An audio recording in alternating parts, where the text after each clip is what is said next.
दोस्तों नमस्कार, आप देख रहे हैं डीएसपी टुडे। आज तारीख है 17 सितंबर, दिन बुधवार और हिंदी तिथि अश्विन मास कृष्ण पक्ष की एकादशी। शारीरिक फिटनेस बनाए रखने के उद्देश्य से आज विश्व साइकिल दिवस मनाया जाता है। इसके अलावा आज विश्वकर्मा पूजा त्योहार भी है। और अब रुख करते हैं आज की बुलेटिन की मुख्य खबरों की ओर।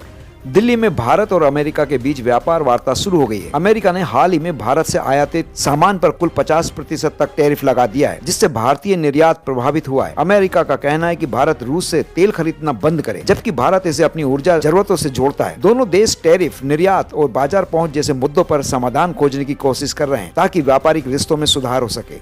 भारत अब सिर्फ मदद पाने वाला देश नहीं, बल्कि ग्लोबल साउथ के साथ विकास साझेदारी करने वाला भागीदार है। 1964 से शुरू हुए ITEC कार्यक्रम के तहत 160 से ज्यादा देशों के लाखों लोगों को ट्रेनिंग मिली। भारत ने UN के साथ मिलकर कई देशों में शिक्षा, कृषि, ऊर्जा और तकनीक से जुड़ी परियोजनाएं शुरू की। इसका मकसद है अनुभव साझा करना, आत्मनिर्भरता बढ़ाना और टिकाऊ विकास को बढ़ावा देना। और इधर उत्तराखंड के देहरादून में सहस्त्रधारा क्षेत्र में बादल फटने और भारी बारिश से तबाही मच गई। कार्लीघाट नाला और तमसा नदी उफान पर आ गए, जिससे कई दुकानें, पुल और वाहन बह गए। हादसे में 4 लोगों की मौत हुई और कई लापता हैं। करीब 200 छात्र फंसे हैं, जिन्हें प्रशासन, पुलिस और NDRF राहत बचाव में जुटे हैं। मौसम विभाग ने येलो अलर्ट जारी किया है।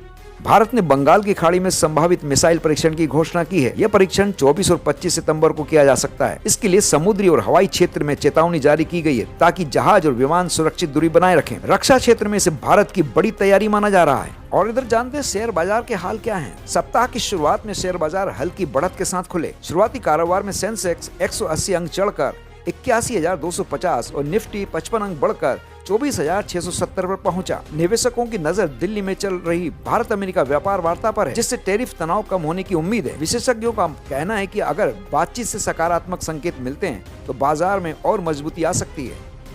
भारत ने पाकिस्तान को 7 विकेट से हराकर शानदार जीत दर्ज की। कप्तान सूर्य कुमार यादव ने मैच के बाद कहा कि यह जीत भारतीय सशस्त्र बलों और हाल ही में हुए पहलगाम हमले में शहीदों को समर्पित है। उन्होंने टीम की ओर से श्रद्धांजलि अर्पित करते हुए कहा कि देश की सुरक्षा में लगे जवानों का योगदान अमूल्य है। इस जीत से भारतीय टीम का मनोबल और भी बढ़ गया है।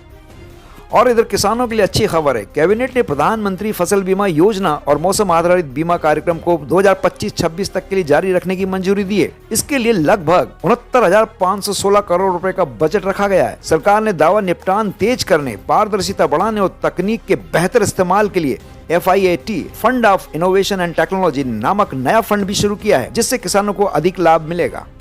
और अब AI के लिए नियम और कानून बनने जा रहे हैं। भारत की वित्त मंत्री निर्मला सीतारमण ने कहा है कि आर्टिफिशियल इंटेलिजेंस यानी AI इतनी तेजी से आगे बढ़ रही है कि उसके साथ साथ नियम और कानून भी बनाने पड़ेंगे। उन्होंने कहा कि अगर समय पर सही नियम नहीं बने तो इसका गलत इस्तेमाल बढ़ सकता है। सीतारमण ने यह भी कहा कि सरकार चाहती है कि तकनीक समाज के हित में काम करे और लोगों की मदद करे। इसी वजह से AI से जुड़े फायदे और जोखिम दोनों पर नजर रखी जा रही है।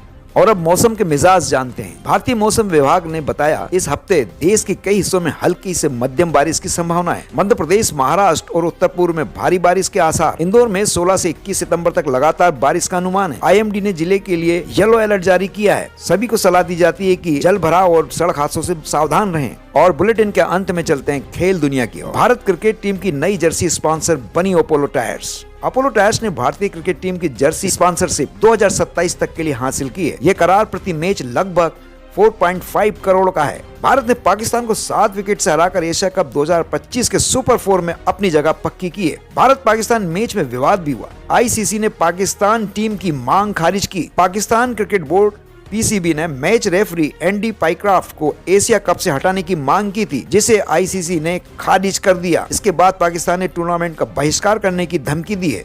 तो दोस्तों ये थी आज की 10 बड़ी खबरें। आप देख रहे थे DSP टुडे। कल फिर मिलेंगे नई अपडेट्स के साथ। इसी के साथ ये बुलेटिन समाप्त होता है। नमस्कार।